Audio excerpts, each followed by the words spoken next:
Good afternoon, everybody. Welcome to Proverbs with Paul in the afternoon. It's Friday afternoon, and it has been a glorious sunny day. Thank you, Jesus, for new beginnings. Proverbs chapter 15 and verse 17. Better is a portion of vegetables where there is love than a fattened ox served with hatred.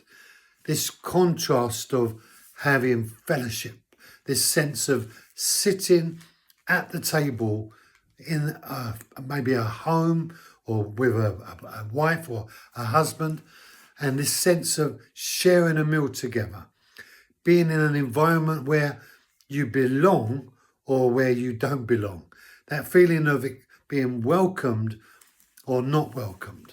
And so the contrast of vegetables and an ox. Well, naturally, most people would prefer to eat an ox, a nice bit of beef or something like that, as opposed to a bowl of vegetables. But the fact is that Solomon recognized that better to eat, in effect, in an environment of minimal or less, than to eat in an environment of plenty, and as it were, good things, but not be loved, not be welcomed, not be accepted. The idea of being loved and being welcomed compared to being hated and unwelcomed is such a vast contrast. And most of us know whether or not we belong somewhere or not.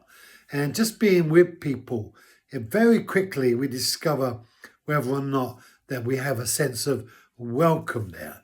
Jesus once said, when you go to a village or town, go to a man of peace, because he knew that in the place of a man of peace, there would be a welcome. But he said, if you go to a city and they don't welcome you, then shake the dust off your feet as you leave the city. So this sense of being welcomed or unwelcomed, being an environment of acceptance or unacceptance, being loved or being rejected.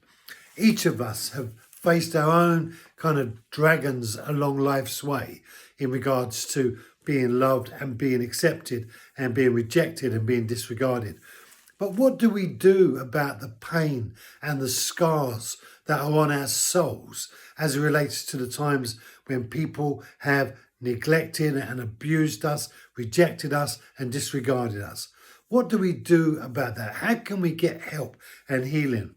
Well, we need to connect ourselves to someone who is going to love us for who we are. And the only person I know who's going to love us for who we are is God. God knows everything there is about us. And that's why connecting in a relationship with God is the most precious thing we could have done. And I invite you to come and connect to God. Have a great weekend. Be blessed. Enjoy the sunshine. And I'll see you on Monday.